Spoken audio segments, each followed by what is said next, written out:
At 4:17 on the coldest morning of the winter, a former Navy SEAL named Nathan Cole set a paper cup of coffee beside a homeless old man sleeping at a dead bus stop across from Mercy Children's Hospital.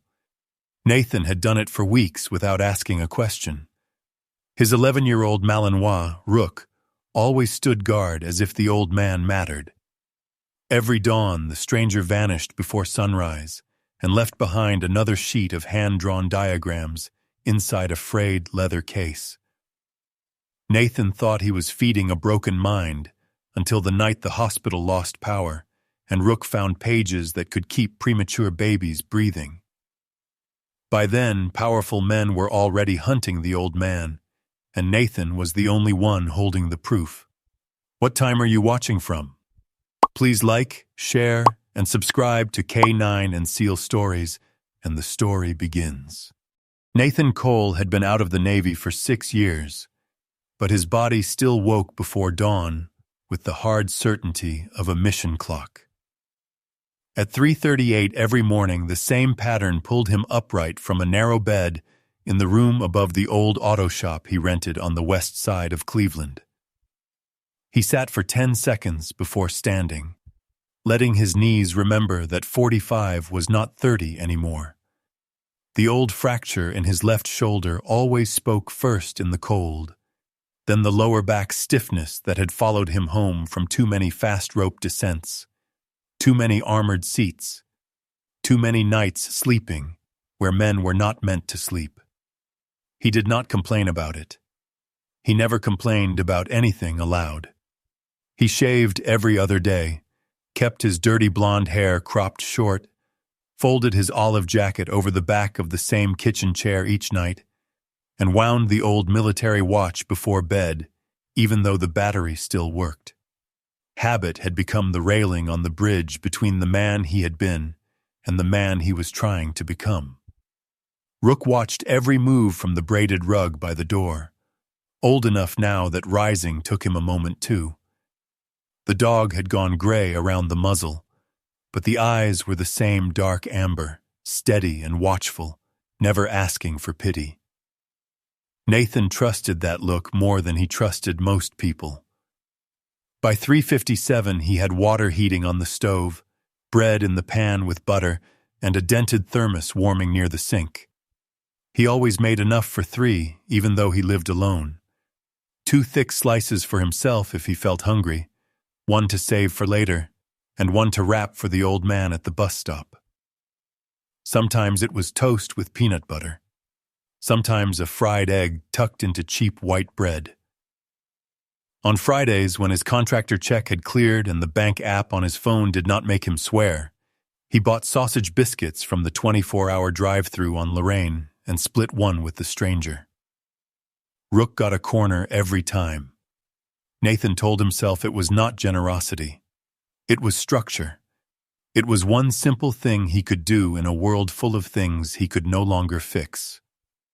After the coffee was poured and the sandwich wrapped in wax paper, he clipped on Rook's lead, shrugged into the olive jacket over the thin burnt orange sweater, and walked down to the alley where his rust-specked pickup waited under a weak security light.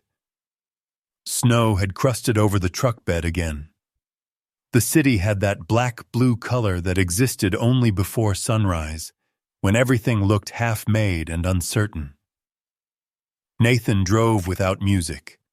He liked the engine noise and the silence in between.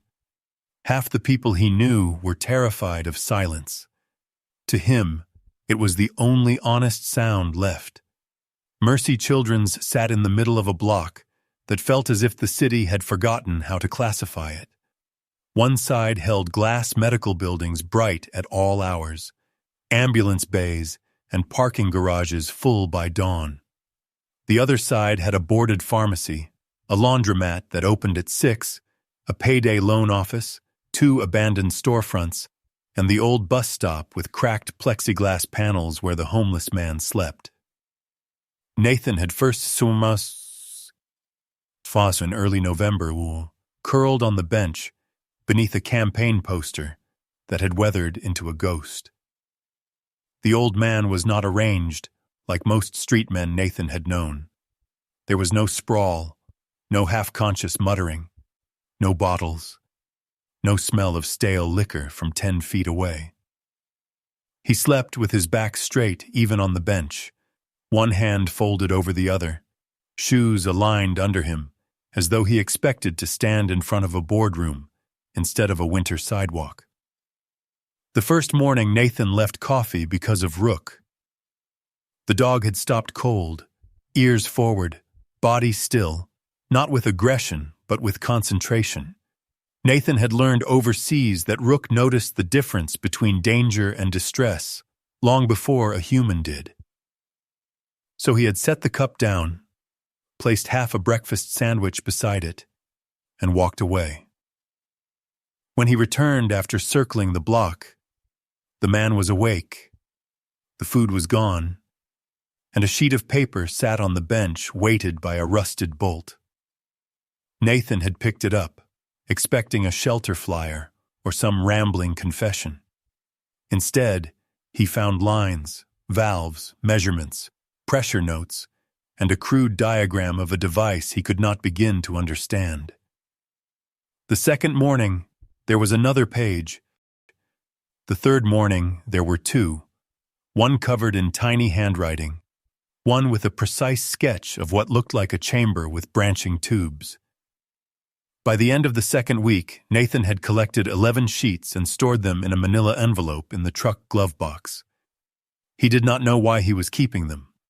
The practical part of him said the pages were probably nothing more than the remains of a damaged mind trying to impose order on the dark.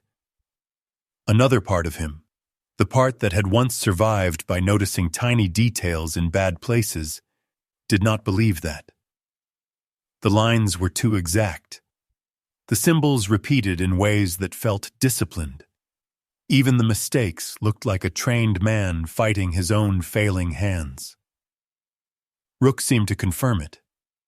Every morning the dog stood between the bus stop and the street, while the old man drank coffee, as if guarding a perimeter nobody else could see. The stranger almost never spoke. Once he said, "You are consistent," in a voice too educated and too controlled to belong naturally to the sidewalk. Once he told Rook, "You still know your job," and smiled with only one side of his mouth. Nathan had asked his name only after the first month. The old man stared at the steam rising from the cup for several seconds before answering. "Martin," he said at last. "I think my name is Martin." Nathan nodded as if that were enough. Some mornings on earth, the kindest thing a man can do is not force another man to explain his ruin. Nathan's own life had narrowed in ways that made the old man's presence feel less strange than it should have. The contracting company that hired him liked his discipline and the fact that he never called off, but work came in bursts. Some weeks he supervised overnight security at construction sites. Some weeks he drove deliveries. Some weeks he sat at the shop office pretending not to calculate how long his savings would last if one more transmission failed or one more client paid late. He had no wife, no children, and only 3 people he answered calls from without hesitation. Gabe Runnels, a former teammate living in Arizona. Miss Darlene, the 70-year-old widow who owned the auto shop building and undercharged him on rent because she liked Rook. And Dr. Sean Mercer, the veterinarian who kept telling Nathan that a dog Rook's age deserved less work and more comfort. Nathan heard him and ignored him in equal measure. Comfort had never been a language Nathan spoke well. He took care of what was in front of him. He paid cash when he could. He kept his kitchen clean, his boots polished enough not to embarrass himself, and the folded American flag from his father's funeral in a cedar box at the back of the closet. There were nights he stood looking at that box and felt nothing at all, which frightened him more than the nights he felt too much. The routine with Martin did not heal anything. It simply gave shape to the dark hours before the world started demanding explanations. On the first Monday of December, Nathan noticed someone else watching. A woman in navy scrubs and a white coat stood at the fourth-floor break room window of Mercy Children's, with a paper cup in one hand. She was too far away for him to read her expression clearly, but he could feel a tension the way some men feel weather. The next morning, she was there again. On the third morning, she was waiting at street level near the side entrance, black hair tied back, ID badge clipped to the lab coat. No makeup except whatever exhaustion naturally drew under the eyes of a doctor working winter shifts. She looked to be in her early 40s, straight-backed, quick-minded, the kind of person who spent entire days making decisions other people were too tired to make. "You the one leaving food for him?" she asked. Nathan kept one hand on Rook's harness and said, "Sometimes." The woman looked past him to Martin, who was sitting on the bus bench in the old charcoal coat, eating toast with the careful manners of a man still clinging to vanished rules. "I'm Dr. Elena Ward," she said. NICU. Nathan understood the letters, though not everything that came with them. "He ever say anything to you about babies? Lungs? Flow rates?" Nathan felt his attention sharpen. "Why?" Elena hesitated, and that hesitation told him she was weighing how much truth to hand a stranger on a frozen sidewalk before dawn. "Because 3 mornings in a row, security has brought me pages they found in our backlot, trash bins. The handwriting matches some old research notes I've seen in conference archives, and because the equations on those notes are not random." Nathan considered lying. Instead, he opened the glove box, took out the envelope of pages, and handed it to her. Elena flipped through the first 3 sheets and went still in the kind of silence that means understanding has just entered the room and changed the temperature. When she finally looked up, the skepticism in her face had been replaced by something closer to alarm. "Who is he?" she asked. Nathan glanced toward the bench where Martin was now absent-mindedly scratching behind Rook's ear, as if the two of them had known each other for years. "That's what I'd like to know too," he said. Elena did not march across the street that morning. Nathan noticed and respected it. She stood where she was, read 5 more pages, then handed the envelope back. "Keep collecting them," she said quietly. "Do not let hospital security throw them away. And do not mention this to anyone in administration yet." Nathan almost laughed. "You giving orders to strangers now, Doctor?" "Only when I think children might die if I don't." The answer was flat, exhausted, and totally sincere. Nathan liked her more for not trying to make it gentler. She crossed to the bus stop then, but Martin had already retreated into the deep, private fog that seemed to take him after sunrise. He looked at her without recognition. He called her Professor once, then asked whether the copper mesh had been sterilized, then fell silent again. Elena crouched in front of him, studied his face, and for one raw second, Nathan saw professional control crack. Not much. Just a small widening of the eyes and a breath held too long. Later, back at his truck, she said, "I think I may have seen him before. Years ago, a lecture in Chicago, a biomedical engineering summit." Nathan waited. "If I'm right," she continued, "this is not just a homeless man drawing machinery on scraps. This could be somebody whose work changed neonatal respiratory care." Nathan looked at the bus stop, the cracked glass, the old bench, the frost collecting on the man's coat sleeve, and found that the scene did not become less sad just because it became more important. That same afternoon, Nathan bought a second envelope, then a plastic file case with a broken latch from a thrift store on Madison. He did not tell himself he was safeguarding evidence. He told himself only that paper had a way of disappearing in winter, if no one decided it mattered. Over the next week, Martin left 13 more sheets. Some were diagrams. Some were blocks of equations. One contained nothing but the words low-pressure micropulse interface for infants under 1 kilogram written 12 times in increasingly shaky script. Another page had a sketched crescent shape around 2 tiny circles, and beneath it, reduce trauma, preserve growth. Nathan did not understand any of it, but he understood urgency when he saw it.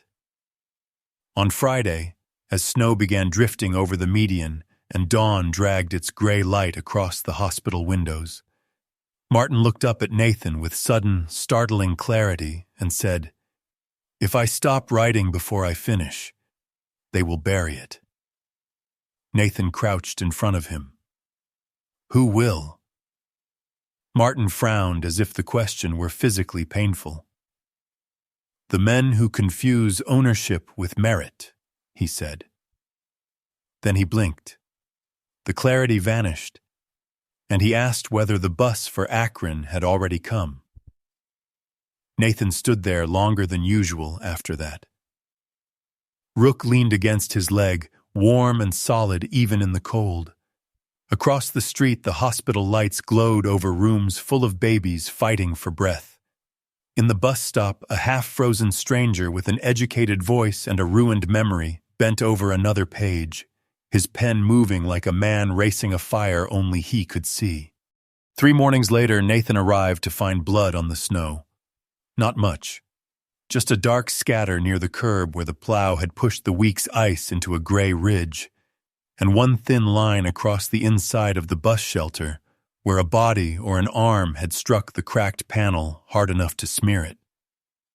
Rook caught the scent before Nathan saw the stain. The old dog lowered his head, pulled once on the lead, and gave the low rumbling sound he used only when he had already decided something mattered. Nathan killed the truck engine and moved fast. Martin was not on the bench. The paper cup Nathan had left the day before lay crushed beneath a boot print. The frayed leather case Martin sometimes kept tucked beneath the bench was gone. Nathan scanned the street automatically, the way training had burned into him years before. Roofline, alley mouth, parked van, second-story windows, movement near the side gate of the hospital loading dock. There, 2 men in dark jackets were crossing the lot toward a black SUV idling without lights. One carried the leather case. The other had Martin by the elbow and was half dragging, half shoving him through the slush. Nathan did not think. He moved. There are moments when the body decides before the conscience catches up, and this was one of them. He dropped Rook's lead, and the old dog surged forward with a speed that should not have belonged to an 11-year-old animal.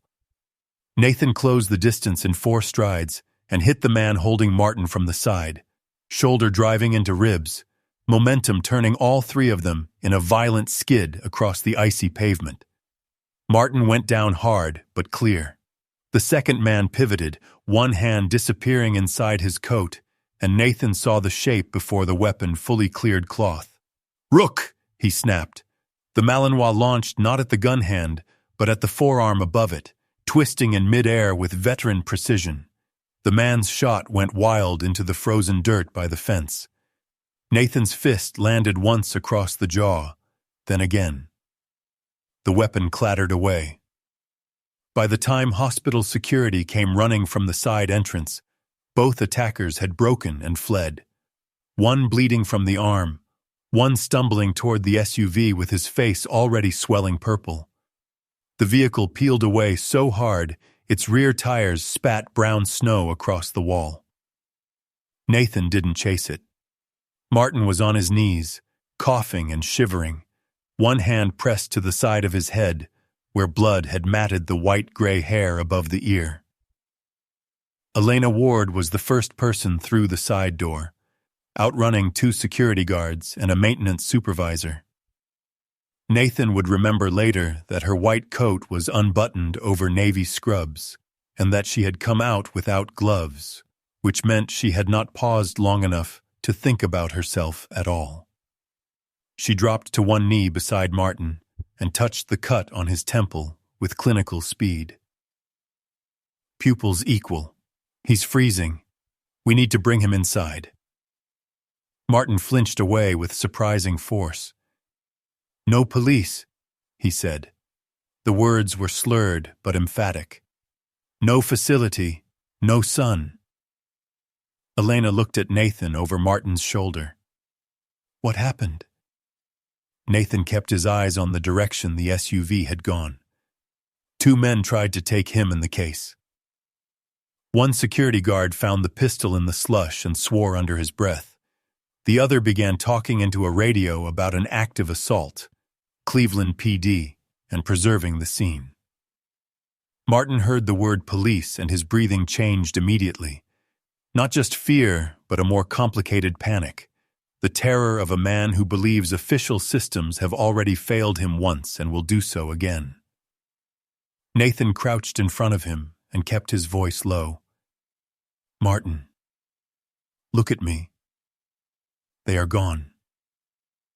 Martin's eyes found his. For a second, the fear receded enough for thought to return. "They want the interface sheets," he whispered. "Not the old patent, the pulse draft, the cheap version. They said the poor hospitals would ruin the market." Nathan felt Elena go still beside him. Security insisted on statements. Nathan gave the minimum facts needed to keep the report straight and omitted everything that might put Martin back into the reach of strangers with paperwork and money. Elena backed him without being asked. She claimed Martin had not been medically stable enough for questioning, which was true. She also quietly steered the responding officers away from the pages in Nathan's file case by calling attention to the gun and the blood and the security cameras instead. Nathan noticed all of it. He had spent too much of his life around institutions not to recognize when someone inside one was taking a risk on purpose. By 7 o'clock, Martin was in an unused consult room off the neonatal wing under the pretense of warming and observation. Elena cleaned the cut on his head herself because she did not want the case entered into a system that would alert outside guardians if there were any on file. While she worked, Martin drifted in and out. Sometimes he answered to Martin, sometimes to Bellamy. Once he murmured, "Do not let Gregory sign another amendment." And Elena's hands paused over the gauze. She looked at Nathan, and Nathan knew she had found the name that joined all the fragments. At 9:30, after Nathan had spent 2 hours in a hard plastic chair with Rook asleep against his boots, Elena came back with a laptop and 3 open browser tabs. She turned the screen toward him. The first showed an article from 7 years earlier about Dr. Martin Bellamy, founder of Bellamy Aerogenics, whose low-cost pediatric respiratory system had been hailed as a breakthrough for rural hospitals. The second was an old conference photo. Martin, younger and sharply dressed, stood at a podium beside a prototype the size of a toaster oven, explaining something with one hand while a slide behind him displayed microscopic channels and pressure curves. The third was a recent business brief announcing that Bellamy Aerogenics had been acquired, its major assets absorbed by a medtech conglomerate called Sloan Meridian, under a licensing arrangement managed by Bellamy's son, Gregory. There was no mention anywhere that Martin had vanished from public life. There was a line about cognitive decline and a charitable retirement transition. Elena tapped the screen with one finger. He invented the base architecture for low-trauma neonatal ventilation in underfunded settings, not the top-end premium units university hospitals buy. The affordable systems, the kind county hospitals and clinics in Appalachia and tribal facilities in the Dakotas could actually hope to own. Nathan looked back through the glass toward the room where Martin sat hunched over a paper napkin, drawing the same curve over and over. And now somebody wants whatever he's writing now.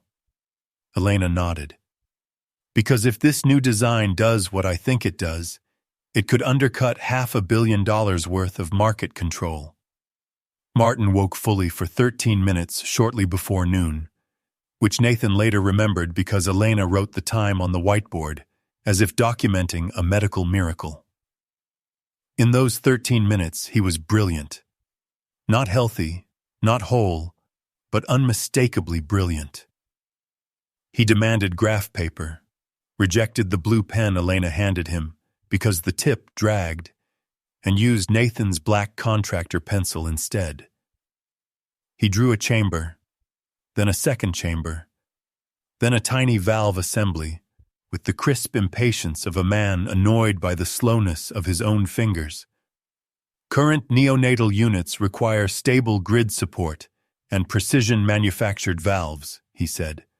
Poor hospitals improvise. Improvisation creates injury. Injury creates graves. You understand? Elena answered as though she were in residency again. I understand. Martin tapped the page. Pulse-damped airflow. Modular cartridge. Hand-assembled if tolerances are protected here, here, and here. He marked 3 points so hard the pencil nearly tore the paper. No proprietary filter dependence. That is the theft. That is where Sloan makes the money. Gregory knows it. Nathan, who understood only the shape of urgency, asked the only question that mattered to him. Can it save babies? Martin looked at him with a level steadiness Nathan had never seen from him before. It can save the babies nobody prices into their future profits, he said. Then the window closed again. Martin stared at the page as though someone else had drawn it. By 1 o'clock, he was asking for a bus schedule to Dayton and trying to hand Rook a hospital spoon as if it were a boarding pass. Elena pressed the heel of her hand against her eyes for 1 second and then went back to work. Nathan saw the exhaustion in her now, not ordinary shift exhaustion, but the deeper fatigue of a doctor discovering that a technical breakthrough and a human tragedy had landed in her lap at the same time. She called no administrator. Instead, she called 2 people she trusted, Owen Price, the hospital's biomedical maintenance director, and Angela Ruiz, a neonatal nurse manager who had worked in underfunded public hospitals before coming to Mercy. Nathan met them after sunset in a basement workshop where ventilator casings and incubator parts sat on metal racks under fluorescent lights. Owen was a compact man in his 50s with grease on one thumb and a master's degree in mechanical engineering that he wore like a private joke. Angela was broad-shouldered, sharp-eyed, and too practical to waste words. Elena spread Martin's pages across a stainless work table, and the room changed. Nobody spoke for nearly a minute. Then Owen let out a low whistle. If these tolerances hold, this isn't just another revision, he said. This is a workaround for the entire premium supply chain. Angela looked up. Meaning what? In plain English? Elena answered. Meaning babies in poor hospitals get a chance without waiting for a millionaire to approve it. Nathan might have remained only the man who delivered coffee if the assault had not changed the stakes. But once he had seen armed men try to take Martin, he could no longer pretend this was charity. It was protection. He moved the file case from his truck to a locked steel cabinet at the auto shop. He changed his driving route twice a day and taught Miss Darlene the license plate digits of the black SUV from memory. He called Gabe Runnels, who answered from Phoenix with the same lazy voice he had used in war, because some men found humor the only affordable armor left to them. Gabe listened without interrupting, then said, You telling me a vanished inventor with dementia is redrawing a life-saving neonatal machine from memory at a bus stop, and some corporation sent kidnappers after him? Nathan said, When you put it that way, it sounds stupid. Gabe replied, "No, brother. When I put it that way, it sounds exactly like America." By the end of the call, Gabe had run the plate through a friend's private investigative service and texted Nathan a partial hit. The SUV belonged to an executive fleet subcontractor used by Sloan Meridian for regional travel. Nathan stared at the message until the letters blurred. Across the street, Mercy Children's glowed against the early dark. In one upstairs room, babies fought for each breath. In another room, a broken old man fought to remember how to make those breaths cheaper and safer. And somewhere beyond the parking garage, men in expensive coats were trying to drag that future back into silence. The first witness outside the hospital came from a place Nathan had not expected. Mrs. Laverne Doyle, who ran the laundromat next to the boarded pharmacy, had seen the attack through her front window while opening at dawn. She called Nathan over that evening and handed him a flash drive from her security camera. "Police didn't ask, so I didn't volunteer," she said. "Cops forget poor blocks when the victim isn't rich enough. But I saw those men go for the old gentleman. And I saw that dog save your life." Nathan thanked her and offered cash. She swatted his hand away. "Bring the dog around when this is over," she said. "I got liver treats in the office." Back at the shop, Nathan loaded the footage onto an old laptop. It showed exactly what he remembered, and one thing he had missed. When Martin stumbled during the struggle, the man with the case shouted, "Get the Bellamy drafts! Forget the old man!" Nathan replayed the line 3 times. "Forget the old man." The words stayed with him because they explained everything. To the men in the SUV, Martin was already dead, except for what his mind still contained. Nathan shut the laptop and sat in the dark office while Rook slept against his leg. He had seen that logic before in war. The logic that strips people down to their tactical value and calls the stripping necessary. He had hated it then. He hated it more on an American sidewalk beside a children's hospital. When dawn came again, Nathan was already at the bus stop with fresh coffee, the file case under his arm, and a new certainty settling into his chest like cold iron. Whoever had started hunting Martin Bellamy was not going to stop, and neither was he. The storm rolled in on a Thursday with the kind of confidence only Great Lakes weather possesses, the sky whitening by noon, and the city radio stations shifting from traffic chatter to warnings before most people had even left work. By sunset, the county had issued a travel advisory. By midnight, ambulances were already stacking 2 deep outside Mercy Children's because cold weather always found the weakest lungs first.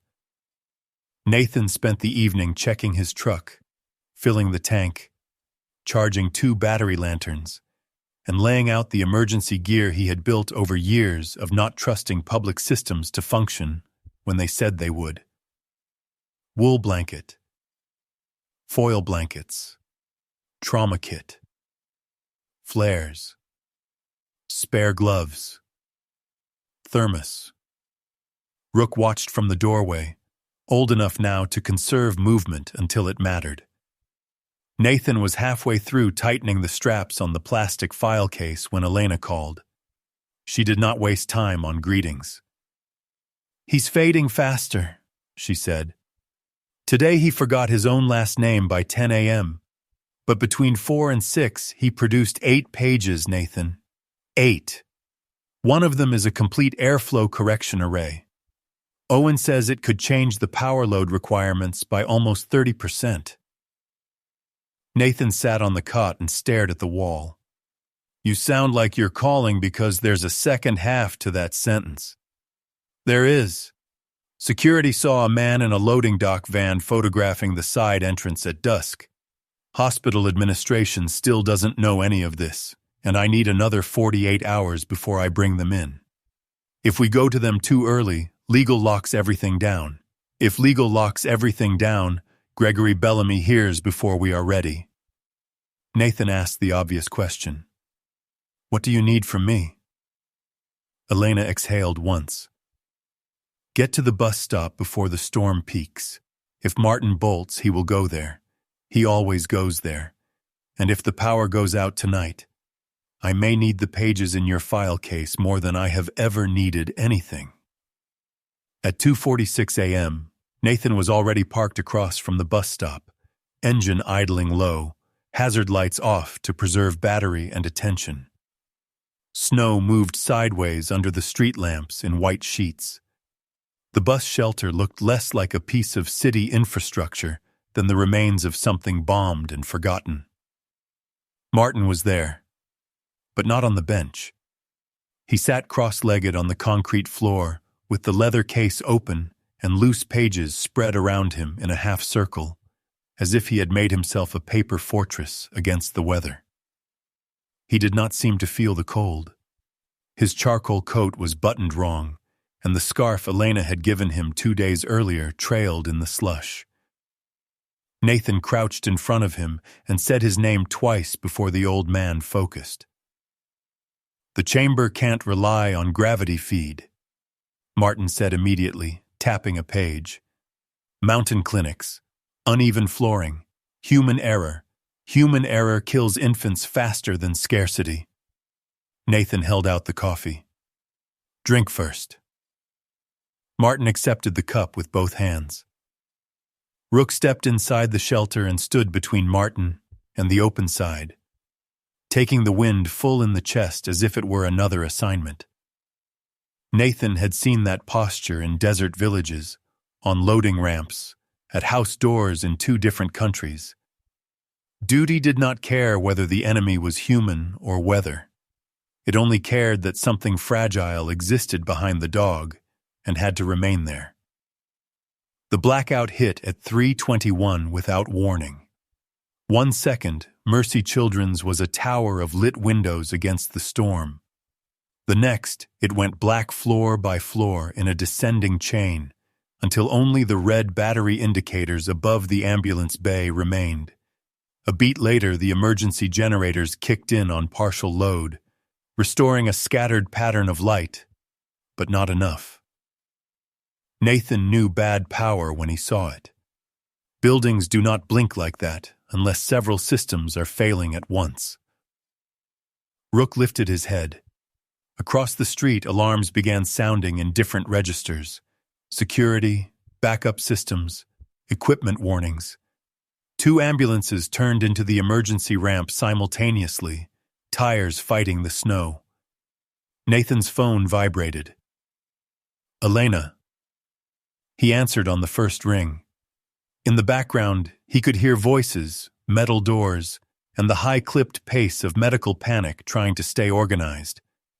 Main feed is down. Generator transfer isn't covering all neonatal beds. We lost pressure stability in 2 older respiratory units, she said. Can you get Martin somewhere warm and keep every page dry? Nathan looked at the shelter with its broken panels and laughed once without humor. Working on it. Nathan. Her voice changed, softer and sharper at the same time. One of our 24-weekers is crashing. If the revised interface does what Owen thinks it does, tonight is the night we prove it or lose it. Nathan understood only half the technical meaning, but he understood the moral one perfectly. I'll get him and the papers safe, he said. You keep the kid alive. The nearest real shelter was not a government center or a church hall. It was the abandoned ticket booth attached to the old streetcar stop, 20 yards behind the bus shelter, half-boarded, usually locked, and generally ignored because the city had forgotten to demolish it. Nathan had noticed weeks earlier that one plywood panel on the back wall was loose. Now he kicked it inward, cleared broken glass with the side of his boot, and ushered Martin inside. The room smelled like wet dust and ancient nicotine. Snow pushed through cracks in the window frames, but it was still warmer than the open street. Nathan set one battery lantern on a crate, wrapped Martin in 2 blankets, and spread the damp pages across an overturned advertising board to keep them flat. Martin shook so hard at first Nathan thought hypothermia had finally taken him. But when the shivering eased, he began writing again. Not random lines this time. Fast, concentrated notation, pressure thresholds, valve spacing, material substitutions. Then, in the middle of the page, 1 sentence in block capitals. Used common parts or poor babies die waiting. Nathan stared at it until Rook nudged his hand. The dog had moved to the corner by the door, body angled toward the street, ears tracking something beyond the wind. Nathan killed the lantern for a second and listened. Beneath the storm, he heard it. Tires rolling slowly, too slowly, on the unplowed side lane behind the pharmacy. He looked through the slit where the plywood did not quite meet the frame and saw the black SUV again. This time, it did not pull up to the bus stop. It crept past without headlights, paused halfway down the block, and waited. Nathan texted the plate number and location to Gabe, then to Elena. A response came not from Elena, but from Owen Price. Generator room flood, admin in chaos, security stretched thin. Do not bring trouble to our doors, unless you absolutely must. Nathan almost smiled at the understatement. Martin, unaware of any of it, kept writing, switching halfway from pencil to pen when the point broke. Rook remained rigid at the door. For 6 minutes, nothing happened. Then a second vehicle entered the lane from the opposite end. A city utility van with magnetic signage that looked right until you noticed the spacing between the letters was wrong. Nathan had spent enough time around fake identification overseas to distrust anything that appeared too generic in a crisis. 2 men got out carrying equipment cases. Not weapons this time. Tools. One started toward the hospital service gate. The other came toward the ticket booth. Nathan stepped outside before the man reached the door. Snow hit his face sideways. "Private property," he said. The man gave him the quick, assessing glance of somebody who expected civilians to fold under tone. "Utility response. Need access to the sub-panel behind this structure." Nathan said, "Funny. City utility logos don't usually peel at the corners on the same day they get installed." The man's expression changed by half a degree, which was enough. Behind Nathan, Rook showed teeth for the first time that winter. What happened next was quieter than the assault at the bus stop, and far more dangerous because the men had planned for subtlety.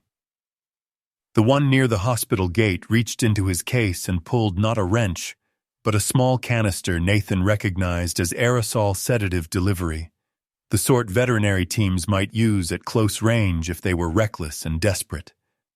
It was meant for the dog. Nathan moved before the hiss began. He drove the closer man backward into the snowbank and twisted the case from his hand. Rook lunged past them, not to bite, but to slam his shoulder into the second man's knees, sending him sprawling before he could raise the canister. The first man swung a flashlight like a baton. Nathan caught the wrist, broke the grip, and put him face first into the wall hard enough to stun but not kill.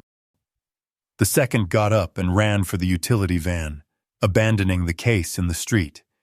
Nathan did not pursue because Martin screamed from inside the booth, a raw sound Nathan had never heard from him before.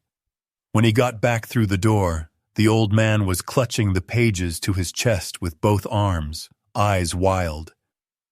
"They always come at night," Martin said. "They always come when systems fail." Nathan dropped to one knee. Not tonight. It was not a promise a rational man should make. It was the only one he had. At 4:02, Elena arrived on foot through the storm wearing a dark parka over scrubs, snow already caked on the cuffs. Nathan had expected security. maybe police. Instead, she had brought Angela Ruiz and a rolling transport case from the biomedical shop. "We can't move him through the main doors with administration panicking," she said. "But we can move a research consultant through the service tunnel if nobody asks too many questions." Nathan looked at her. "You planning to tell me the full plan?" "Eventually." She saw the discarded utility case and the sedative canister in Nathan's hand and let out one hard breath through her nose. Or maybe sooner. Inside the ticket booth, Martin had returned to the page in his lap and was drawing with a steady concentration that seemed almost supernatural until Nathan reminded himself it was simply a final reserve of discipline burning under damage. Elena crouched beside him. "Martin, I need to borrow your pages." He did not look up. "Only if the babies get first claim." "They do." That answer satisfied him. He handed over 3 sheets and kept writing on a 4th. Owen's theory had been that Martin's design could be assembled from common materials into a low-load emergency interface if the geometry was right. In the tunnel under Mercy Children's, while backup circuits sputtered and one critical infant fought to oxygenate, the theory became a race.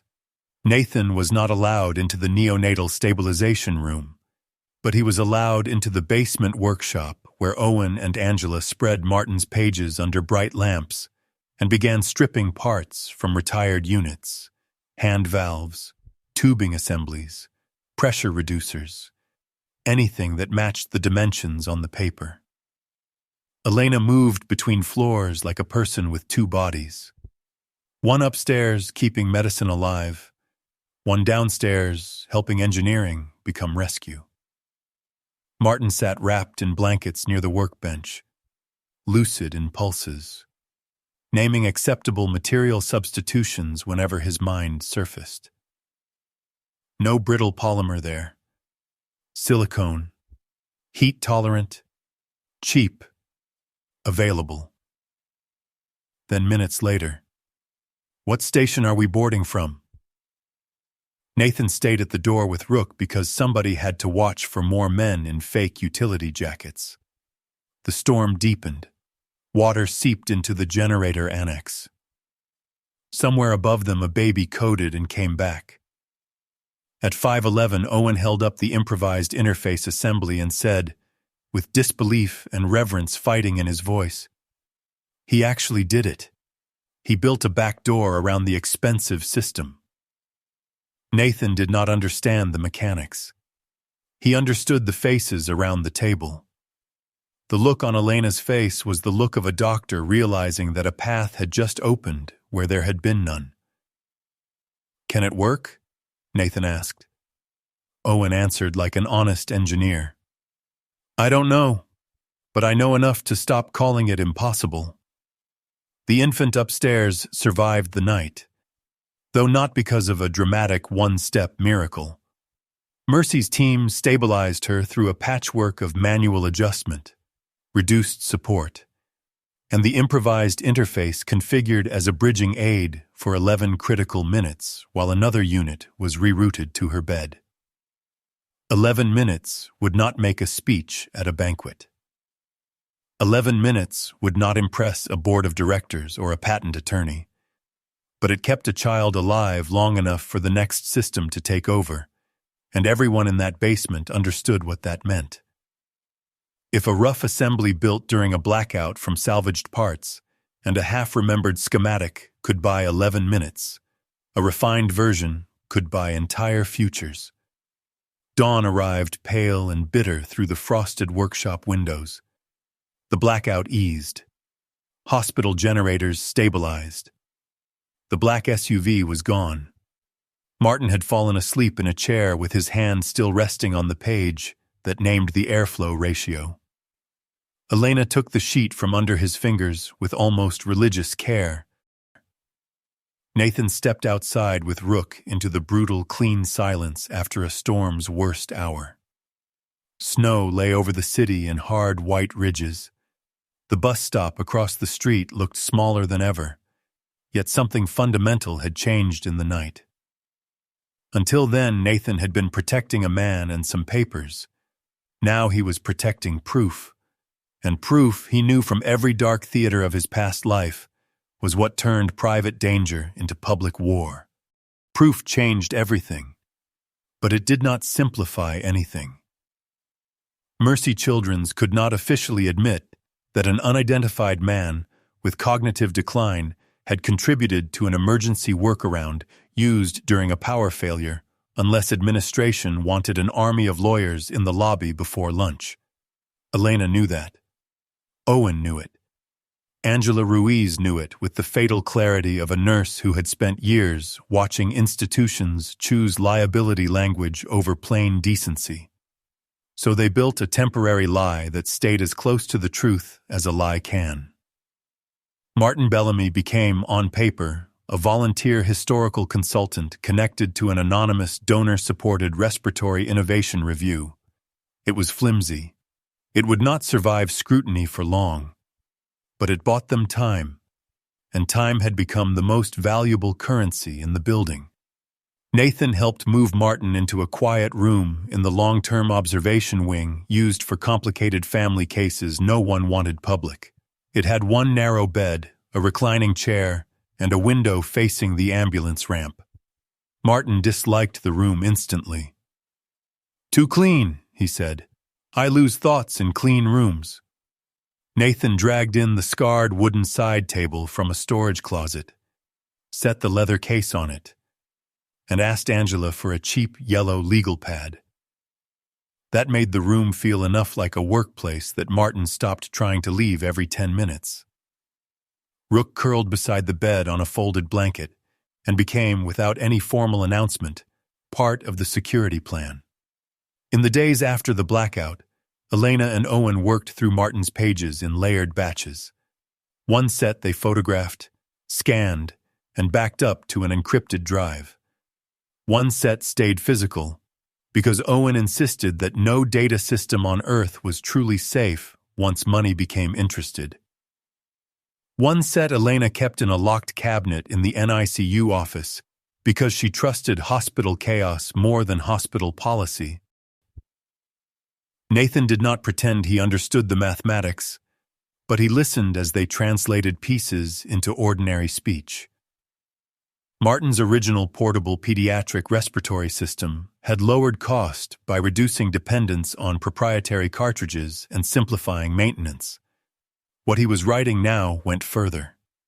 The new design, Elena named it Cradle Air before anyone else could saddle it with a lifeless corporate phrase, used pressure damping and modular common part interfaces to protect extremely premature lungs while reducing both energy draw and consumable dependency.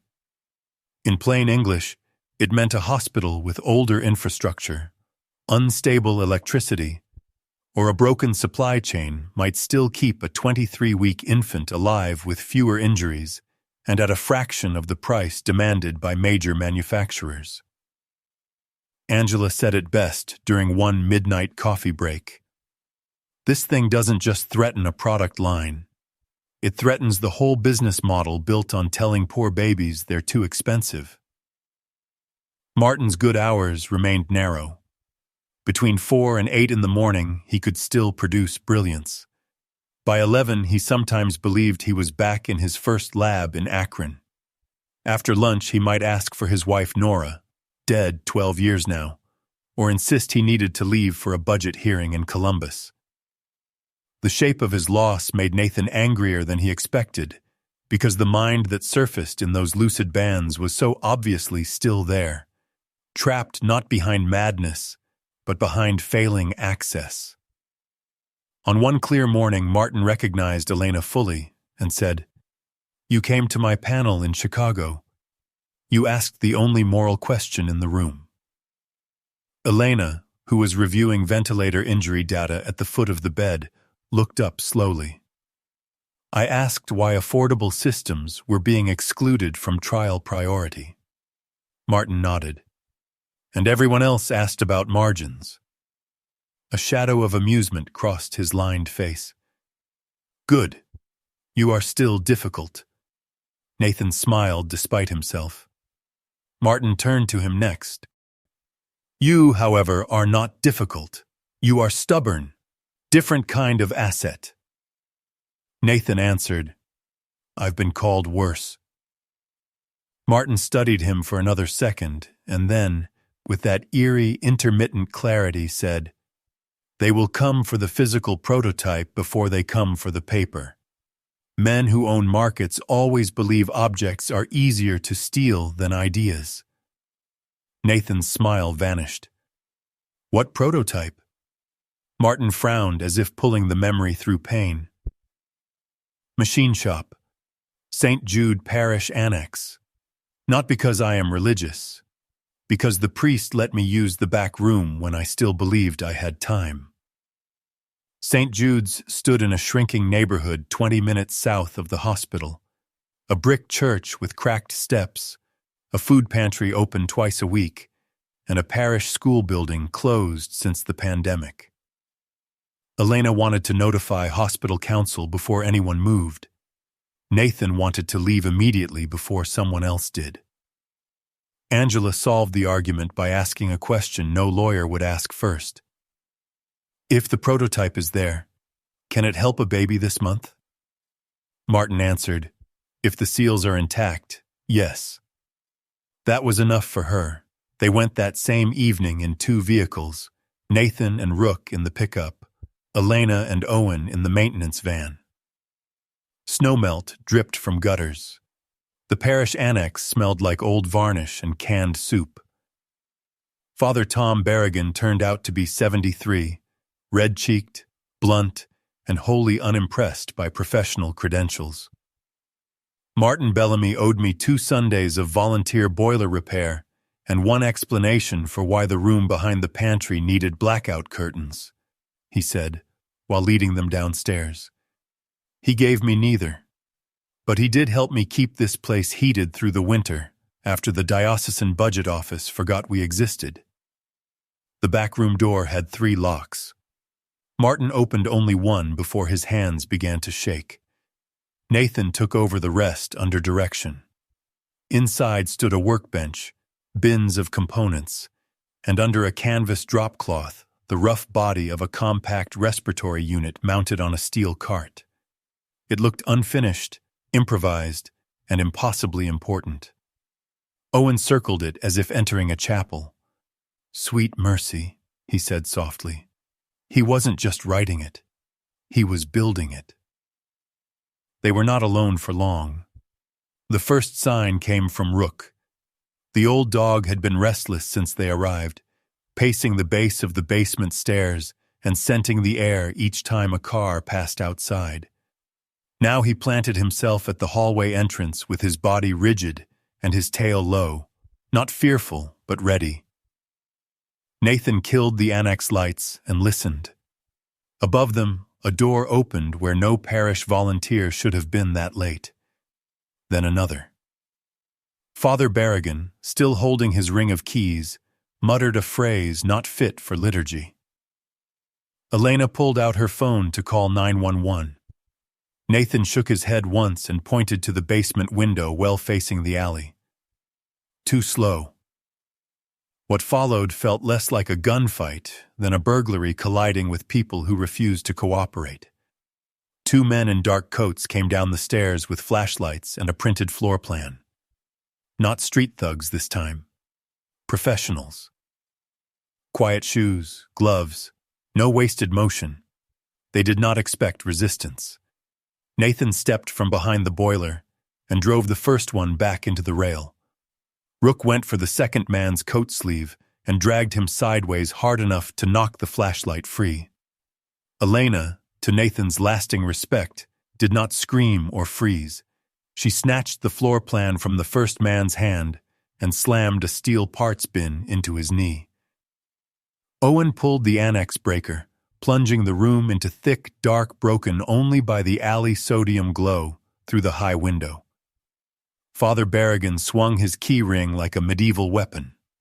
The intruders fled in under 20 seconds, leaving behind one dropped company ID badge that would matter far more than they realized.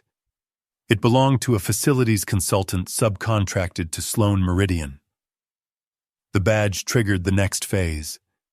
Gabe Runnels connected Nathan to a former federal fraud investigator named Tess Howard, who had retired early and now made good money helping whistleblowers survive corporations that believed litigation was a moral right. Tess met them in the hospital cafeteria at 5:30 a.m., wearing a camel coat, running shoes, and the expression of a woman who had stopped being impressed by expensive evil sometime around the Obama administration. She reviewed the badge, the laundromat video, the SUV plate history, the timeline of Martin's disappearance from public life, and the hospital blackout incident with ruthless concentration. Then she said, "You don't just have theft exposure. You may have elder exploitation, fraudulent guardianship leverage, suppression of medical innovation, and attempted unlawful seizure of trade material generated by the inventor outside licensed control." Nathan said, "You always talk like that?" Tess stirred her coffee. "Only when I like people." Elena asked the question that mattered. Can Gregory Bellamy claim Cradle Air legally because Martin once licensed related technology? Tess answered, "He can claim anything.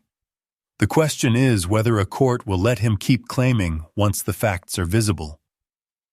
She wanted documentation of Martin's cognition patterns, proof he was generating original work voluntarily, and evidence that Sloan Meridian had a financial motive to bury a low-cost design that undercut its premium respiratory line.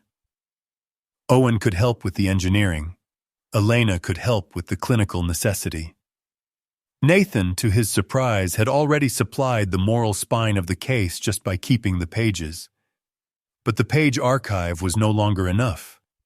They needed to show that Cradle Air was not just a stack of promising drawings, but a physically realizable design with immediate humanitarian value.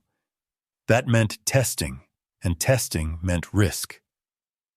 Mercy Children's could run simulations under internal review, but anything beyond that invited legal discovery. Owen proposed a workaround so audacious Nathan almost laughed. "We rebuild the parish prototype in the hospital's decommissioned simulation lab using non-clinical training hardware," he said. "No patient use, no unlicensed deployment, just engineering validation." Elena's eyes narrowed in thought. "And if we prove functional stability?" Owen looked toward the NICU windows one floor up. "Then if a child crashes during another systems failure, we can ask for emergency compassionate authorization with data in hand instead of prayers." Angela Ruiz folded her arms. "That's the most reckless ethical thing I've heard all year." "Thank you," Owen said. They did it anyway. For 10 nights after his shift, Nathan helped move boxes, secure entry points, and keep watch while engineers, nurses, and one increasingly fragile old inventor turned a simulation room into a clandestine development site. Martin's contribution came in flashes. He would wake in the recliner, ask whether the proximal valve seat had been misaligned, correct a measurement from across the room without seeing the ruler, then 15 minutes later, wonder why everyone was gathered in his garage. During those same nights, Elena dug into Martin's public record and found the betrayal he had never been able to explain in full. Gregory Bellamy had not simply taken over after a dementia diagnosis. He had maneuvered. He hired specialists who documented Martin's impairment on bad afternoons while ignoring the disciplined early morning windows in which new design work still emerged.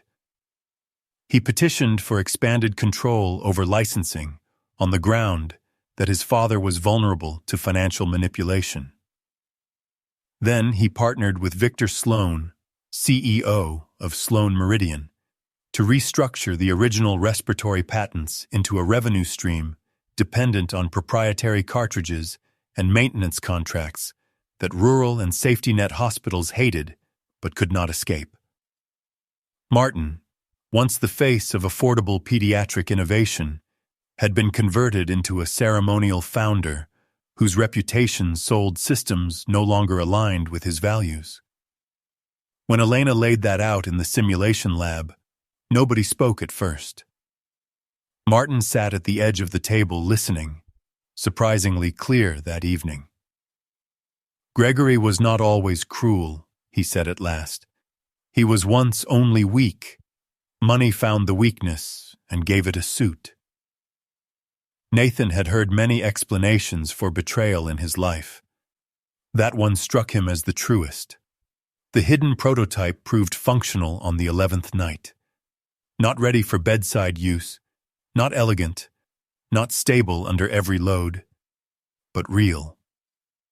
With modified common parts and a hand-machined damping sleeve, Owen produced pressure curves that matched Martin's paper projections closely enough for Angela to whisper, "My God." Elena did not say anything at all. She simply sat down, covered her mouth with one hand, and looked at the graph as if it were a child returned from the dead. Nathan stood in the doorway with Rook beside him and watched the room understand what had just happened. A forgotten old man writing in a bus shelter had not been scribbling fantasies. He had been reconstructing a machine that could break a monopoly and stretch survival toward the hospitals nobody on corporate earnings calls ever named. Yet triumph lasted less than an hour. At 2:14 a.m., Tess Howard called with news. Gregory Bellamy had filed an emergency petition seeking immediate transfer of his father to a private cognitive care facility in Pennsylvania and an injunction against unauthorized use of any derivative respiratory concepts linked to the Bellamy portfolio. The hearing was set for Monday. Nathan looked at the prototype, the pages, Martin asleep in the chair, and the dog still guarding the door. Proof had changed everything. Now it was about to be tested against a system very good at deciding which truths get to count. The hearing was scheduled for Monday at 10 in the Federal Annex downtown, but the attack began on Sunday. Nathan was walking Rook through the alley behind Miss Darlene's auto shop just after 2 in the morning when he saw the office light flick on through the blinds. Darlene was in Florida visiting her sister. Nobody should have been there. Nathan stopped in the shadow of a dumpster and felt the old familiar narrowing happen inside his head, the part of him that disliked it but still knew how to work. He unclipped Rook's lead and whispered, "Quiet watch." The dog moved low and silent along the building wall. Nathan circled to the side window and saw 2 figures inside the office going through filing cabinets and tool chests. Not random thieves. They ignored cash in the petty drawer and went straight for the steel cabinet where Nathan had stored duplicate printouts of Martin's pages. One man wore nitrile gloves. The other had a compact camera mounted on his chest, recording the search. Evidence control, Nathan thought. They were not stealing to resell. They were documenting to erase. He called 911 from outside and then went in anyway, because waiting had never been his talent. The first man reached for pepper spray. Nathan broke his wrist on the desk edge before the canister cleared. The second bolted toward the back door and nearly made it if not for Rook, who hit him chest high and drove him into the stacked tire rack with a crash loud enough to wake 3 blocks. By the time police arrived, both men were on the floor, one swearing, one struggling not to vomit. Neither would identify an employer. Both carried burner phones. One had a prepaid access badge for a private security vendor recently hired by Sloan Meridian to monitor executive travel exposure. Police finally took the matter seriously because this time the trespass came with bodies, devices, and a clean chain of custody. Detective Marisol Vega, from Financial Crimes, showed up not because she cared about a break-in at a half-vacant auto shop, but because Tess Howard had already called a favor in before sunrise. Vega was compact, skeptical, and had the hard patience of a woman who had spent years watching rich men explain why their theft should count as innovation. She interviewed Nathan in the waiting area of the precinct with Rook, asleep under the chair, and wrote almost nothing down until Nathan mentioned the hearing, the hidden prototype, the blackout, and the fake utility van. Then she looked up sharply. "You are either the unluckiest contractor in Ohio," she said, "or somebody is trying very hard to keep a disabled inventor from finishing a piece of medical technology." Nathan answered, "Feels like the second one." Vega nodded. "Good, because I hate wasting sympathy on the first kind." By the time Nathan left the station, both intruders were being held on burglary, assault, and attempted destruction of evidence, and one of the burner phones had already tied to a payment trail from a shell vendor with direct Sloan Meridian ties. It was not enough to win a case. It was enough to make judges curious, and curiosity was the first crack in any polished lie. The poisoning attempt came 5 hours later. Mercy Children's had reduced Martin's exposure profile after the blackout.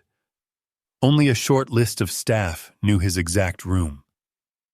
Meals came through Angela Ruiz or Elena. Notes were logged. Medication orders were reviewed twice. It should have been enough. It was not. Nathan was at the hearing prep meeting with Tess when Elena called and said only, "Get here now." He arrived to find the hall outside Martin's room locked down and a young dietary aide crying against the wall. Martin was unconscious in bed, not merely sleeping, but slack in a way Nathan's chest recognized instantly as wrong. Elena met him at the doorway with her jaw set so hard a vein stood out at her temple. "Someone switched his evening tea," she said. Mild sedative, but at his age with his cognition profile and his temperature instability, mild was enough. Nathan felt the old war anger come up cold and absolute. Will he live? Yes, because Angela smelled the bittering agent before the full dose hit, and because Martin hates tea hot enough that he only took 2 swallows.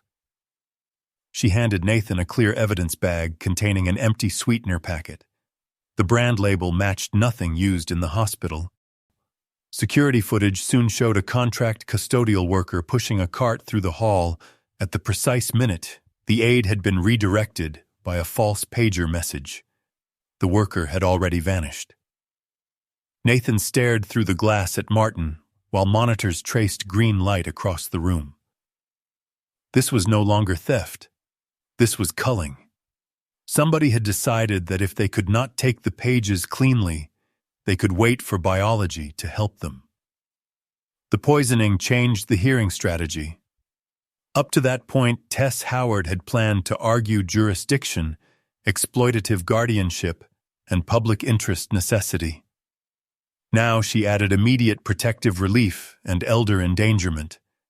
Elena added medical documentation of Martin's lucid windows to counter the all-or-nothing incompetency narrative Gregory Bellamy relied upon.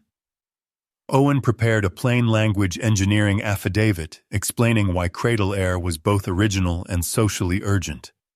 Angela compiled case summaries from underfunded neonatal units across Ohio, Kentucky, and West Virginia, where equipment shortages, supply delays, or unstable power made current respiratory options inadequate. Nathan's role, unexpectedly, was to remain exactly what he was: the first outside witness to Martin's daily work, the keeper of the pages, the person whose motives could not plausibly be framed as financial, because he had no patent stake, no corporate tie, and a bank account embarrassing enough to make greed look absurd. "Do not try to sound polished," Tess told him while they sat in a conference room at dawn. "Polished is what those people will sound like. Sound true? Nathan looked at his calloused hands, at the old watch, at Rook sleeping with his muzzle on a courthouse brief, and said, "That I can do." Downtown Cleveland had the damp iron feel of old industry even in winter, and the federal annex looked built to make ordinary people apologize for taking up space. Gregory Bellamy arrived through the side entrance with 2 attorneys, and Victor Sloan half a step behind him, silver-haired, expensive, and serene in the way men become serene when they believe money has already performed most of the labor. Gregory had Martin's face refined through better grooming and worse character. The same bone structure, the same pale eyes, but none of the warmth that occasionally returned to the father when memory loosened its grip. Nathan had expected rage when he first saw him. Instead, he felt something closer to disappointment, the grim resignation of recognizing that a certain kind of son can stand 3 feet from his own father's suffering and still think only of valuation tables. Gregory's lawyers treated Martin as an absent asset. They spoke of compliance risk, derivative intellectual property, unstable cognition, and unauthorized actors. They called Nathan a private individual of unclear involvement, and Elena a physician operating outside approved administrative channels. Tess dismantled the phrasing piece by piece. She introduced the laundromat footage, the break-in, the utility van, the badge from St. Jude's, the poisoning evidence, Detective Vega's affidavit, and hospital records showing Martin independently generating design material over months in a repeated, structured pattern. Then she brought Nathan to the stand. He told the truth. He told it without performance and without embarrassment. He described the bus stop, the coffee, the first page, Rook's behavior, Martin's comments about babies, the assault, the blackout, the hidden prototype, the fear of police, the plea not to let men bury the design. He said plainly that he had not understood a word of the equations and had kept the pages anyway because a human being had left them carefully every morning and because his mother had raised him never to step over someone on the ground. Gregory's attorney tried to frame him as an amateur vigilante who had encouraged a delusional man. Nathan answered, "If delusion can produce 200 pages of original engineering consistent enough that doctors and machine specialists risk their jobs to protect it, then maybe the problem in this country isn't too much delusion. Maybe it's too many people pretending not to recognize value when it shows up dirty." The courtroom went still at that. Not because it was elegant, but because it was true in a way polished language rarely is. When Elena testified after him, she did not soften either. She described neonatal mortality rates in hospitals unable to sustain premium respiratory systems, explained how Martin's early work had already changed outcomes, and stated under oath that the new Cradle Air design could materially reduce preventable injury and death if allowed proper development. Victor Sloan never lost his calm, but Nathan saw the first flicker of irritation when public interest language began to outweigh licensing language in the judge's questions. Martin himself did not testify until the afternoon, and nobody could predict which version of him would arrive. He had been discharged from the hospital bed only hours earlier after the sedative event, wrapped in a wool coat over a borrowed sweater, with Rook's blanket across his knees in the transport chair, because cold worsened confusion. Gregory looked at him once and then away. Nathan noticed. Martin noticed too. For 20 agonizing minutes he said almost nothing coherent. He asked who had approved the room lighting. He called the court reporter Nora. He asked whether the line workers in Akron had received masks for the resin fumes. Gregory's attorneys visibly relaxed. Then Tess did one smart and merciful thing. She handed Martin one of his own pages. The effect was immediate. He ran his fingers over the diagram, inhaled, and the fog thinned. "This is mine," he said. "Not because I own paper, because I did the work." He raised his eyes to the judge. "My son licensed my old design into a system I no longer morally recognize. This new design is not an amendment to greed. It is a correction to it." Gregory started to rise. One of his lawyers touched his sleeve too late. Martin kept going. "If I die next month, my death is of no professional interest.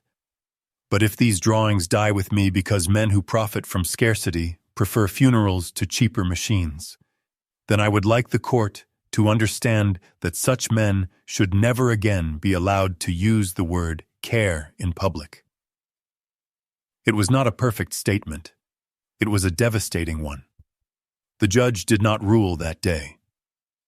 Judges who know the ground beneath a case is shifting rarely do, but she issued emergency protective orders that mattered almost as much as a final win. Martin Bellamy would remain under independent medical observation at Mercy Children's pending full capacity review. No transfer could occur without court approval. All materials related to the disputed Cradle Air design were to be preserved under sealed joint inventory. Sloan Meridian and Gregory Bellamy were barred from direct contact with Martin outside supervised legal channels. Detective Vega's office received authority to pursue related criminal evidence connected to intimidation, attempted theft, and poisoning. Gregory looked furious for the first time then, not because he had lost everything, but because he had lost speed. Men like Gregory survive by making moral people feel late. Tess leaned toward Nathan while the room emptied and murmured, "Today we bought time. Time is where truth learns to walk." Buying time came at a price. The press got wind of the hearing before evening. By nightfall, local stations were running fragments: former inventor, disputed guardianship, children's hospital, suspicious assaults. Social media did what it always does and turned nuance into slogans within the hour. Nathan hated every second of it. 2 crews waited outside the auto shop the next morning. Someone published the wrong address for St. Jude's, and parish volunteers got harassed by speculators with cameras. Mercy administration finally learned enough to panic properly. The hospital's chief legal officer demanded immediate disclosure of all hidden development activity. Elena spent 3 brutal hours defending her choices to a room full of executives who had never once stood beside a failing neonatal bed during a power transfer. She survived because Angela and Owen refused to leave her alone in the meeting and because the court orders had shifted the institutional weather. Nobody wanted to be the administrator who choked a life-saving device while a guardianship exploitation scandal was breaking. Martin, meanwhile, had a very bad day. He forgot Nathan's name twice, called Rook captain, and cried without warning when a volunteer pianist in the lobby played Moon River, which his late wife had loved. Nathan sat with him through it because there was nothing tactical to do and because war had taught him that staying put is sometimes the bravest available act. That evening, Detective Vega came to the hospital with news that altered the shape of the fight. The custodial worker who carried the poisoned tea had been found on traffic cameras, meeting not with Gregory Bellamy, but with a senior operations vice president from Sloan Meridian's respiratory division. The Shell security vendor, the burglary suspects, the utility van subcontractor, and the vice president all connected through one consulting firm specializing in market stabilization. Vega said the phrase with visible disgust. Translation, she added, they build plausible distance between executives and illegal pressure. Nathan asked the question that had begun living in his chest. Can you prove Victor Sloan ordered any of it? Vega looked at him for a long second. Not yet, but I can prove enough around him to make his board nervous. and nervous boards do beautiful things. For the first time in weeks, Nathan felt the possibility of a future larger than defense. Not safety, not yet, but momentum. He walked Martin back from the lobby to his room with Rook pacing slowly at their side. On the glass beyond the courtyard, snow had begun again, light and steady. Martin paused halfway down the hall and said, in one of those rare, clear tones that made everyone around him ache, "The machine is not the point, you know." Nathan said, "Then what is?" Martin looked toward the NICU doors. "The point is whether we have become a country that can still recognize a child as more important than a revenue wall." Nathan had no answer. He did not need one. Some truths are not improved by reply. They are only carried forward, one tired hour at a time, by whoever remains standing. Desperation arrived in the shape of a settlement proposal, and for one frightening hour it almost worked.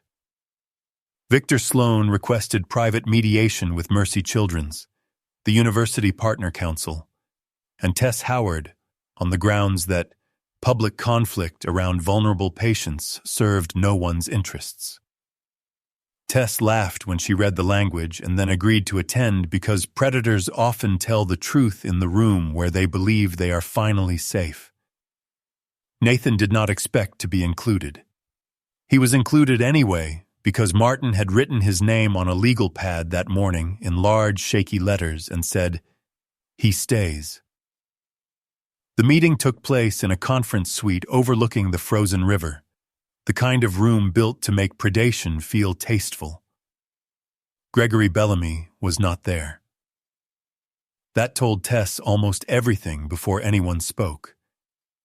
Men sometimes send attorneys when they want protection.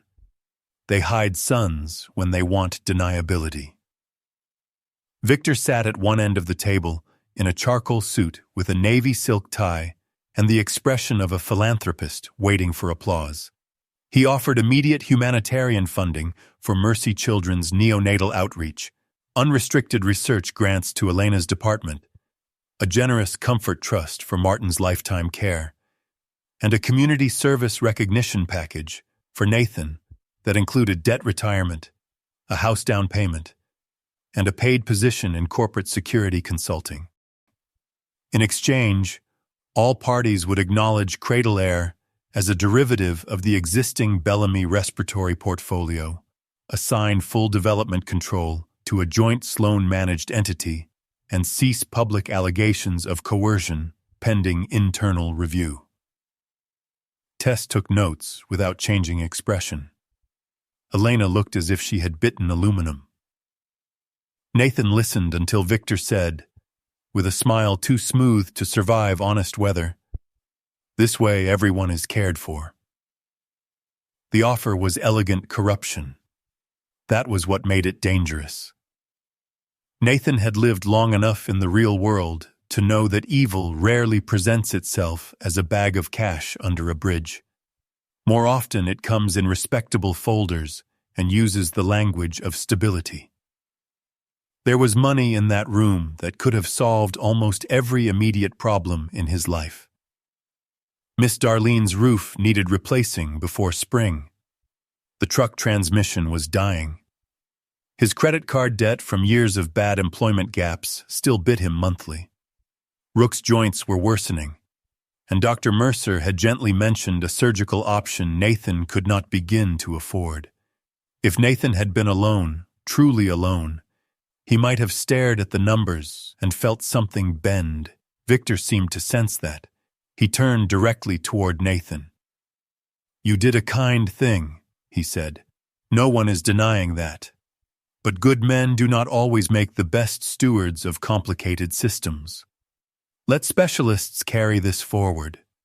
Let Martin rest. Let doctors doctor. Let corporations manufacture. That is how society functions."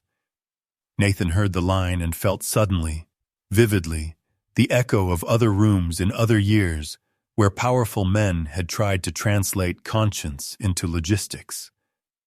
He said nothing. Tess cut in before Victor could keep polishing the trap. "My client is not your client," she said. Victor smiled at her as one might smile at an efficient appliance. "Mr. Cole does not appear to have legal counsel of his own." Nathan answered then, voice flat. "Looks like I do now." Tess did not glance at him, but he saw the corner of her mouth move. The settlement failed publicly, but it succeeded in one hidden place. It exposed how vulnerable everyone had become. Elena left the River conference room furious not only at Victor, but at herself for recognizing how close she had come to imagining the grants. Mercy Children's served poor families. She could name 10 projects underfunded by the very market distortions Sloan Meridian thrived on. Nathan drove home and found himself standing in the dark office above the shop, looking at Rook asleep on the rug, and thinking about the surgery he could not buy. He hated that too. The next morning, Martin had one of his lucid dawns and solved the whole moral problem with the bluntness of a damaged genius. Nathan had not mentioned the meeting yet. Martin looked at him over a page half covered in pressure equations and said, "Victor Sloan offered to save your life so he could keep pricing death into someone else's." Nathan asked, "How did you know?" Martin tapped the side of his head. "This breaks in spots. It does not erase pattern recognition."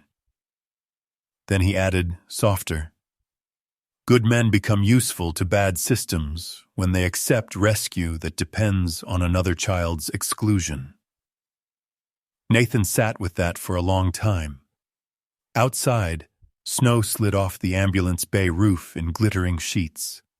Inside, Rook rested his gray muzzle across Nathan's boot, as if anchoring him physically to the floor. The storm-bound mother arrived that afternoon. Her name was Sophia Morales, 27, 31 weeks pregnant, with a history of severe preeclampsia and a fetus already showing distress. She was being transferred from a county hospital 2 hours southeast because Mercy Children's could handle neonatal complications their smaller unit could not.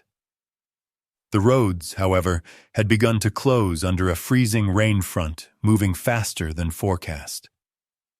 Elena was in the maternal fetal consult wing when the call came through. Ambulance stuck behind a jackknifed tractor trailer 30 miles out. Blood pressure climbing. Fetal heart tracing worsening. Air transport grounded by ice. Nathan happened to be in the lobby with Martin for one of the old man's supervised walks. He watched Elena take the call and change. Doctors do not become more dramatic in real emergencies. They become more precise. That precision is frightening if you know what it means. Within 15 minutes, Mercy had assembled a remote stabilization line with the county paramedics. Within 20, Nathan had volunteered his truck without deciding to. By 25, he, Detective Vega's emergency contact number, and one county deputy in a snow chain vehicle were heading south on roads the sheriff's office had advised civilians to avoid. Elena tried to stop him at the ambulance bay. Nathan answered, "You need that mother in this building. I need something useful to do with my hands." She looked at Rook climbing into the passenger seat with difficulty because of the stiff weather, looked back at Nathan, and said only, "Bring them both back." The rescue itself belonged less to heroics than to stubbornness. Ice had locked the county road into a narrow shining trap where every ditch promised rollover. Nathan's truck could not reach the ambulance until the deputy plowed enough space for chains to bite, and even then the final quarter mile had to be done on foot with a sled stretcher borrowed from volunteer fire. Sophia was conscious, terrified, and trying not to push because the paramedic with her knew exactly how dangerous premature roadside labor could become in that weather. Nathan took the front of the stretcher, The deputy took the rear. Rook ranged beside them, occasionally moving ahead through the sleet and doubling back as if counting the team. Halfway up the incline, Sophia gripped Nathan's sleeve and gasped, "My baby can't breathe out here." Nathan did not offer the usual hollow reassurances people use when they want to feel compassionate without making a promise. He said, "Your baby is going to a room full of people who don't quit." It was the hardest, honest thing he could give. They reached the truck with both men slipping and Sophia crying out through contractions she had not wanted to admit were starting. Nathan drove back under escort, while the paramedic monitored pressures and called updates to Mercy. At the hospital, Elena met them on the ramp with a team already moving. For one fraction of a second, before the doors shut behind the stretcher, Nathan saw her hand close over Sophia's wrist in a simple human grip that carried more authority than any machine on the floor. Sophia's daughter did not arrive that night. Not yet. Elena and the maternal-fetal team managed, through medication and brutal attentiveness, to hold labor off for several more days. But the case changed Mercy's timeline. Angela Ruiz made the argument in the emergency planning meeting, no attorney wanted on record. If a 23 or 24-week infant crashed during another infrastructure failure before full licensing channels moved, Cradle Air might represent the only bridge between certain loss and possible survival in exactly the kinds of hospitals Martin had designed for. The machine could not remain a sealed legal concept while children moved through weather and poverty toward Mercy in real time. Owen had enough simulation data now to show stability. Elena had enough clinical reasoning to define narrowly bounded compassionate circumstances. Tess had enough evidence of Sloan Meridian's interference to make any future injunction politically radioactive. The problem was not whether Cradle Air mattered. The problem was whether anyone in authority would sign their name to a risk before being forced by tragedy. Nathan watched these arguments play out and saw something he had forgotten since leaving the military. Courage takes wildly different forms in civilian life. Sometimes it looks like a doctor challenging a board chair. Sometimes like an engineer refusing to simplify a safety caveat because truth matters more than momentum. Sometimes like an old inventor, lucid for 19 minutes, correcting a valve ratio while forgetting what year it is. Victor Sloan tried a final pressure point by going after narrative. A national trade publication ran a story framing the case as emotional opportunism around an impaired elder and unlicensed respiratory tinkering. Anonymous sources questioned Elena's judgment, implied Nathan had manipulated Martin for attention, and suggested the hidden prototype at St. Jude's had been unsafe junk assembled by amateurs. The piece was meant for investors, not ordinary readers. It sought to create the impression that whatever happened next, Sloan Meridian had been the sober adult in the room.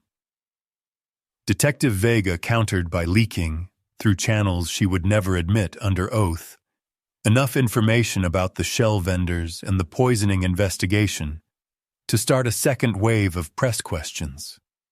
Tess arranged for Angela to appear on local radio not as an activist, but as a veteran NICU nurse explaining, in practical terms, what equipment inequality means when a baby is born too early in the wrong zip code. The city's moral weather shifted. Parents of NICU graduates began emailing Mercy asking how to support the Bellamy device. Small churches took up donations. An electricians' union hall offered fabrication help if licensing barriers cleared.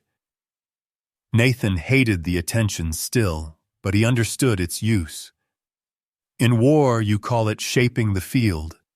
In civilian life, you call it public conscience, though it often arrives late and dressed worse. Martin had one remarkable dawn 3 days after Sophia's transfer.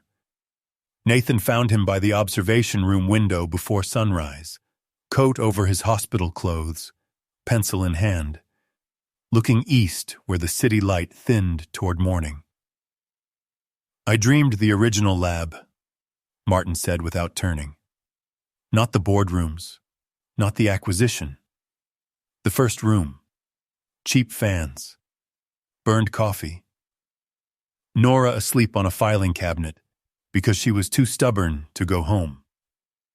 He held out a fresh page. On it was not a valve or chamber, but a handwritten set of instructions for field assembly and maintenance in low-resource settings. Plain language. No formulas. Elena read over Nathan's shoulder and whispered, "This is the manual the rural units would need."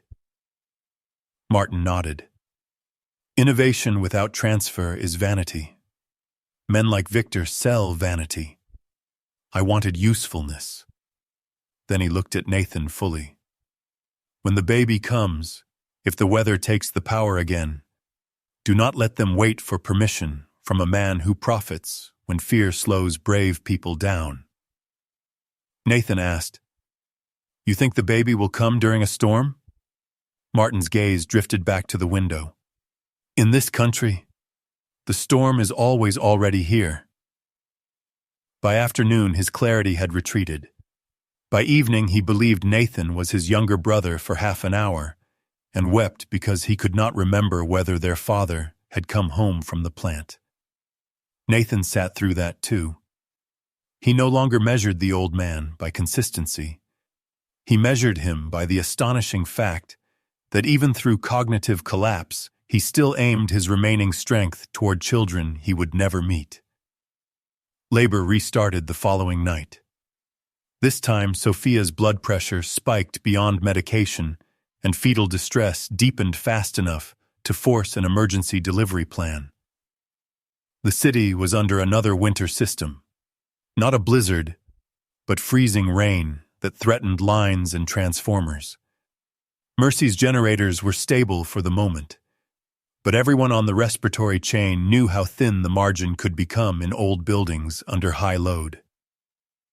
Elena called Owen at home. Angela called in extra staff. Nathan, who had gone back to the auto shop to sleep for 4 hours, was summoned not as rescuer, but as witness, guard, and the man who still knew where every version of every page had been stored. Rook came too because leaving him had become impossible in ways nobody bothered pretending were merely sentimental. The delivery itself became a brutal, narrow corridor of minutes. Sophia hemorrhaged. The fetal tracing crashed. A daughter emerged blue, shockingly small, and was handed into the neonatal team's world with the wet, violent urgency of all threatened births. Elena named the immediate problem before anyone else could dress it in euphemism. The infant's lungs were failing, and the standard support interface was causing pressure instability, even under expert handling. Not because the team lacked skill, because the body in front of them was exactly the kind Martin had been trying to protect. Too small, too fragile, too easily injured by systems built around average tolerances and premium assumptions. Mercy had not yet obtained emergency authorization for full Cradle Air use. They had data, prototypes, and arguments. They did not yet have permission. Nathan saw the conflict rip across the room as clearly as if someone had spoken it aloud. Obey procedure and risk the child, or step beyond procedure and risk everything else. Elena made the decision no committee had been brave enough to make in time. "We use the bridge configuration," she said. "Document everything. Owen, Angela, now." Nobody argued. They moved because the baby's oxygenation would not wait for institutional courage to catch up.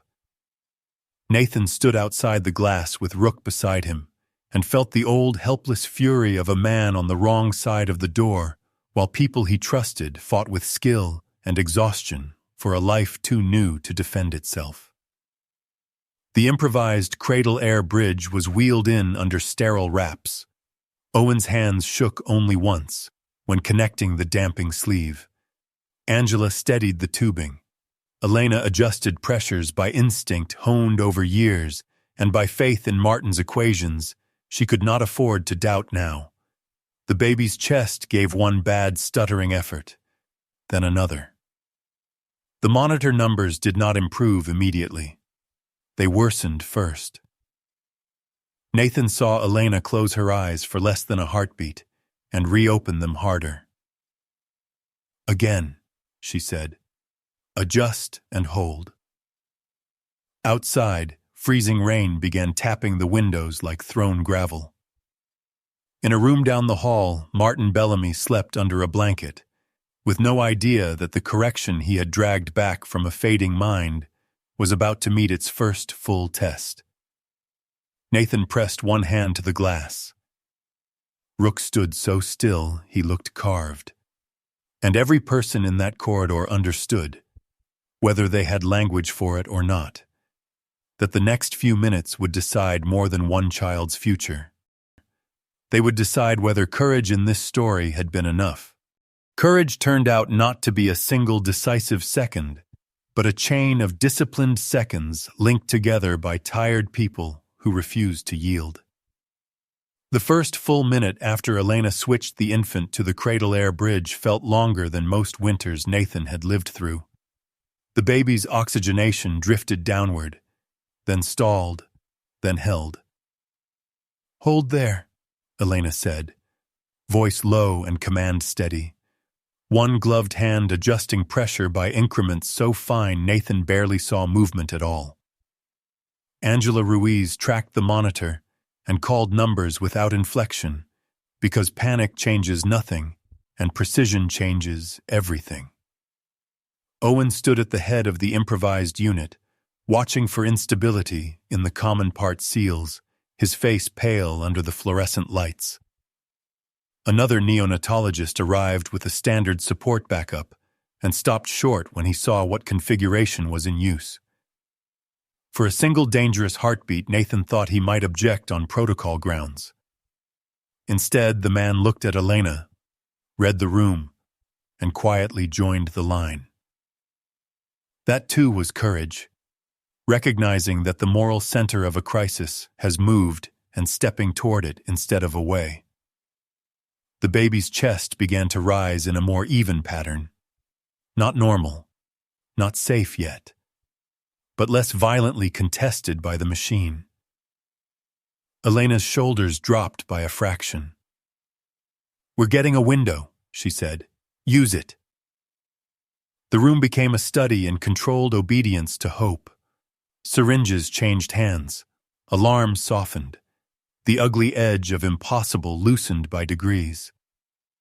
At 2:19 a.m., after 19 of the hardest minutes anyone there had ever worked, the infant's blood gases shifted enough for Angela to whisper, "She's turning." The baby was named Ivy Morales, and once her daughter had color again, Sophia asked for the name badge of every person who had touched the bed. She was still weak, still on magnesium, still shaking from blood loss and fear, but her mind was clear enough to understand when Elena later sat by her bedside and explained, in careful, incomplete terms, that a new emergency respiratory bridge had helped keep Ivy alive through the first collapse. Sophia listened without interrupting. Then she said, "Who made it?" Elena hesitated because the legal answer and the true answer were not yet aligned. Nathan, standing at the door with Rook at heel, saw the pause. Before Elena could decide how much honesty institutional survival could afford, Sophia asked again, softer this time, "Who loved babies enough to make something like that?" Elena looked over at Nathan, then past him down the corridor toward Martin's room. "A doctor didn't make it alone," she said. "A scientist who had been forgotten did, and a lot of people refused to let his work disappear. Sophia closed her eyes and cried in the exhausted, silent way of a person whose body has finished the terror and only now allows the soul to notice it. Nathan slipped out before she thanked him. He had grown more certain over the weeks that gratitude is sometimes easier to bear in absence. Martin did not remember the night when morning came. That was the hardest part for everyone except, perhaps, Nathan. The old man woke at 4:11 asking if the train to Columbus still ran in winter and whether Nora had remembered to mail the patent revisions. Rook climbed carefully onto the blanket beside his bed and laid his muzzle on Martin's thigh. Martin absently stroked the graying fur while Nathan stood by the window, trying to decide whether to tell him. Elena solved it by bringing in a printed monitor strip and one photograph Angela had taken after the crisis. Ivy in the warmer, skin pinker, chest moving with fragile but unmistakable regularity. Martin studied the image for a long time. "Whose child?" he asked. "A little girl named Ivy," Elena said. "Your bridge helped her hold on."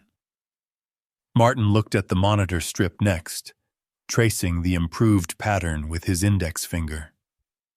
Something moved behind his eyes. Not full memory, but enough. "Then we were not too late," he murmured. He said it as a man might speak to the dead.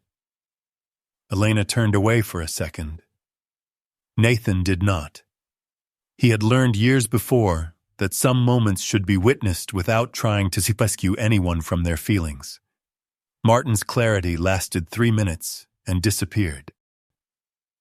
By breakfast, he believed the hospital room was a hotel in Dayton. But the sentence remained in all of them like a struck bell. We were not too late.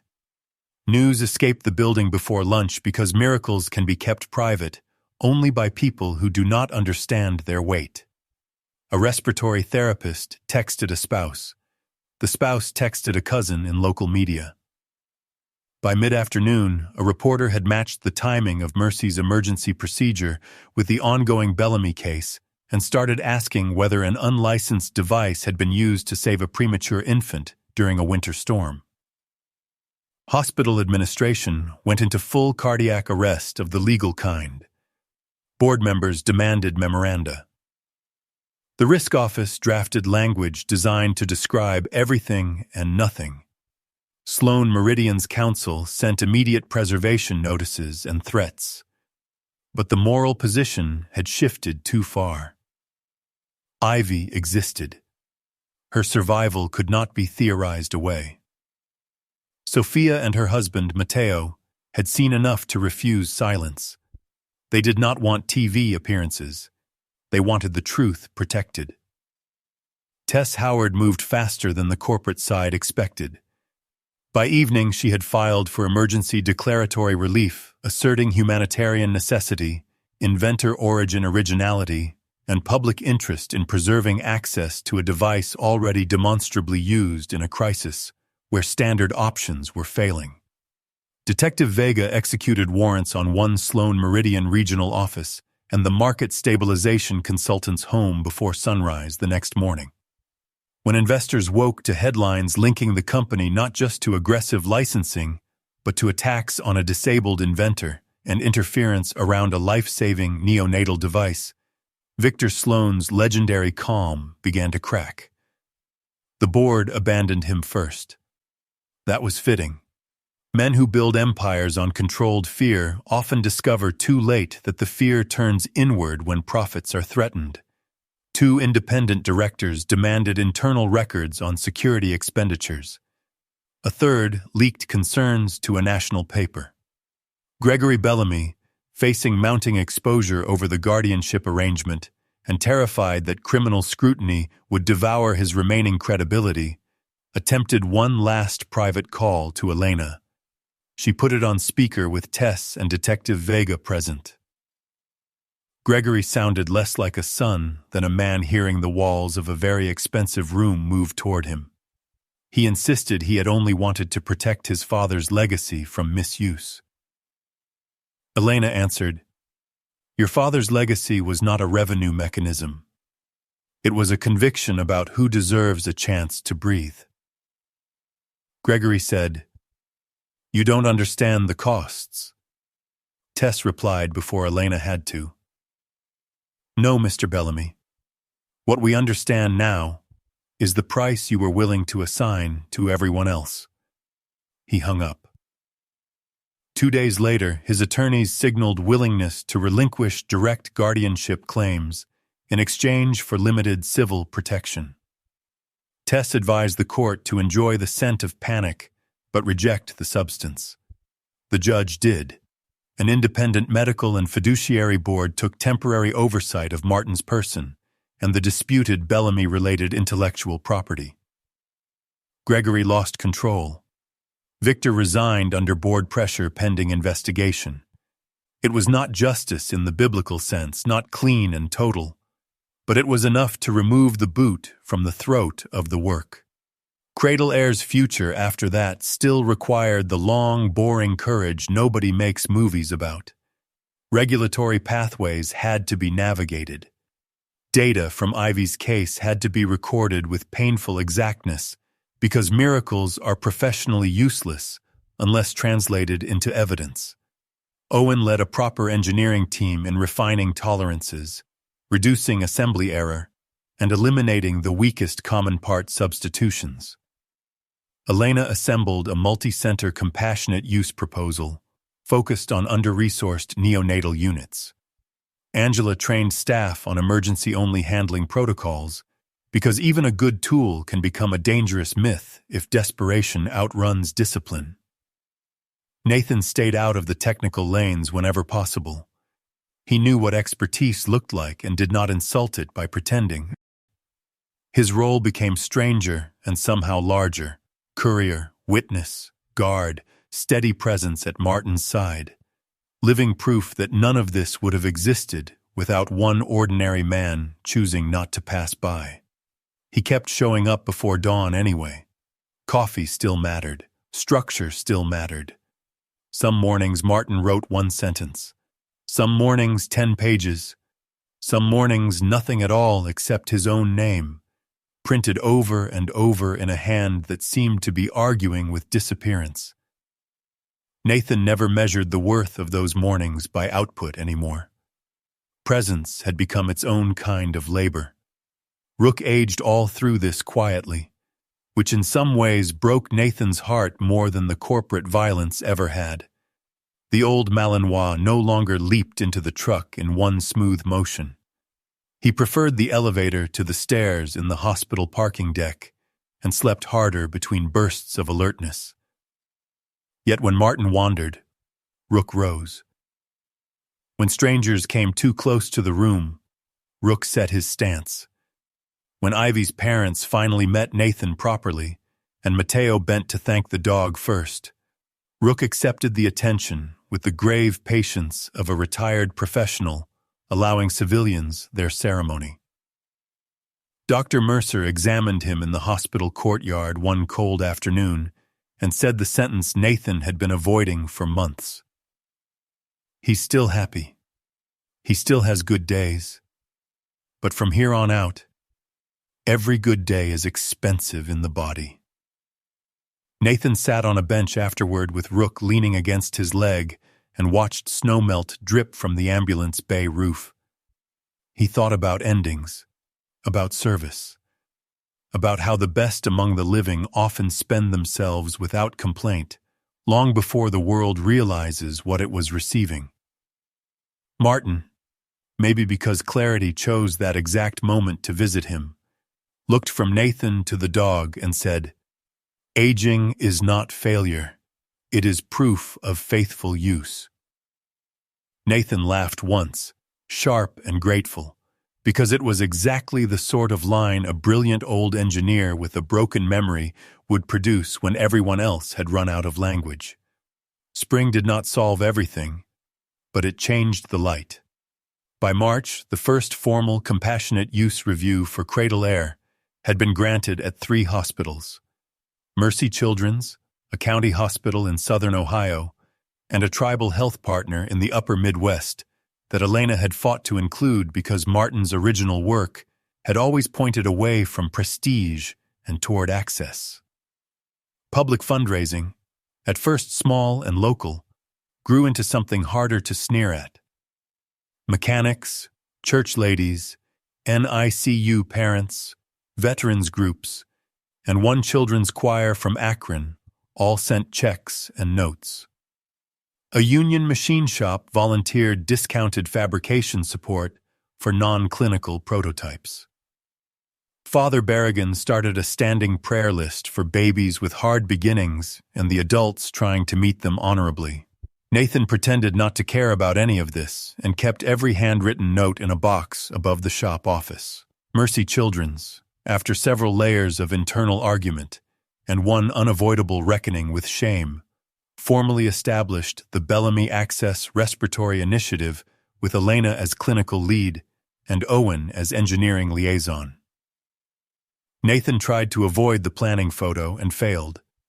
In the final image, he looked deeply uncomfortable. Elena looked exhausted.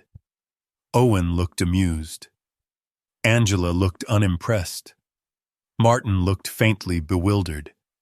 And Rook looked exactly like the only professional in the frame. The first time Nathan took Ivy Morales in his arms was almost 2 months after the storm. She weighed just over 5 pounds by then and looked less like a bird rescued from bad weather and more like a small, furious citizen with opinions about blankets. Sophia placed her carefully into Nathan's arms while Mateo stood nearby, smiling the stunned smile of a man who still occasionally woke expecting the worst. "She knows your voice," Sophia said. Nathan answered, "No, she doesn't." Ivy opened one eye, made a face as if evaluating his honesty, and went back to sleep. Elena, watching from the doorway, said, "I wouldn't be too sure." Nathan looked down at the baby, at the impossible delicacy of the hand resting against the blanket, and thought about all the mornings he had considered himself a man whose useful years were behind him. War teaches many lies, but one of the worst is that direct rescue is the only rescue that counts.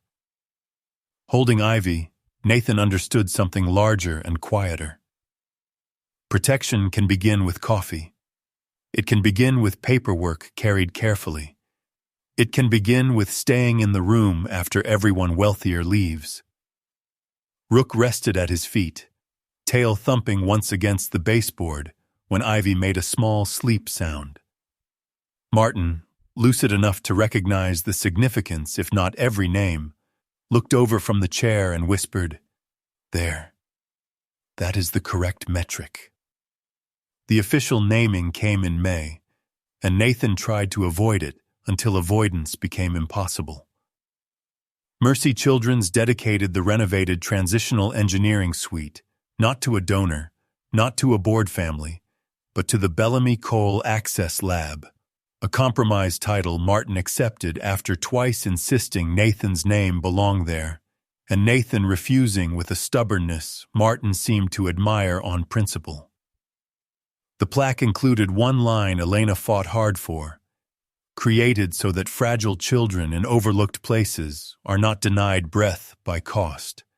No corporate slogans, no donor vanity, just a moral sentence. There were speeches, most of which Nathan endured by concentrating on Rook's ears. Detective Vega attended in plain clothes. Tess Howard wore a navy suit and looked almost kind for a whole 3 minutes. Father Berrigan blessed the room in language broad enough for believers and doubters alike. Ivy's parents stood in the back because they did not want the day to become about them, which of course made it impossible for anyone present not to understand exactly what the day was about. Martin, in a charcoal blazer over a soft hospital shirt, had one of his middling days. He knew Elena. He did not know the governor's health advisor. He remembered Nathan, but called him Commander twice. When the cloth came off the plaque, he reached for Nathan's sleeve and said, with dignified irritation, I still object to your partial naming rights surrender. Nathan whispered back. Too late now. Martin sniffed. That is often true of the important things. Months later, on the first truly warm morning of the year, Nathan drove by the old bus stop before heading to the shop. The plexiglass had been replaced. The city had repainted the bench. A small brass marker, anonymous and simple, had been bolted to the inside panel by someone nobody could identify. It read, "Kindness changes outcomes." Nathan stood there for a long time with his coffee cooling in his hand. Rook sat beside him, muzzle silvered, posture still disciplined, watching the waking street. Across from them, Mercy Children's caught the early sun in its windows. Somewhere inside, babies breathed with help from machines some of them might never understand, and adults hoped they would never need to. Somewhere else, Martin Bellamy was probably writing on a yellow pad, or sleeping, or asking what year it was, or remembering Nora's laugh for 3 blessed seconds. Nathan set half his coffee on the bench out of habit, though no one was there to take it. Then he looked down at Rook and said, "You were right about him." Rook flicked one ear and leaned against Nathan's boot. Maybe the dog had known all along that the old man at the bus stop was more than he appeared. Maybe the dog had only recognized a simple fact that humans complicate at great cost. A vulnerable life was in front of them, and duty begins there. Nathan finished his coffee, turned toward the truck, and felt for the first time in many years not cured, not absolved, but properly assigned. After war, he understood at last. The mission does not end. It changes shape. Sometimes it asks for speed and force. Sometimes it asks for patient witness. Sometimes it asks a tired veteran and an aging dog to carry one forgotten man long enough for children they will never know to keep breathing. And sometimes, if grace is moving quietly through the world, that is enough. Sometimes God does not send a miracle with thunder. Sometimes he hides it inside ordinary faithfulness. A veteran who keeps showing up. An old dog who keeps watch. A doctor who refuses to look away. And a forgotten man who keeps giving what remains of his mind so a child can breathe. In everyday life, we may never know which small act of kindness becomes someone else's answered prayer. That is why compassion matters before applause ever comes. If this story moved you, please share it, leave a comment, and subscribe to the channel. May God bless you, protect your family, and strengthen your heart for every quiet, good thing you are called to do.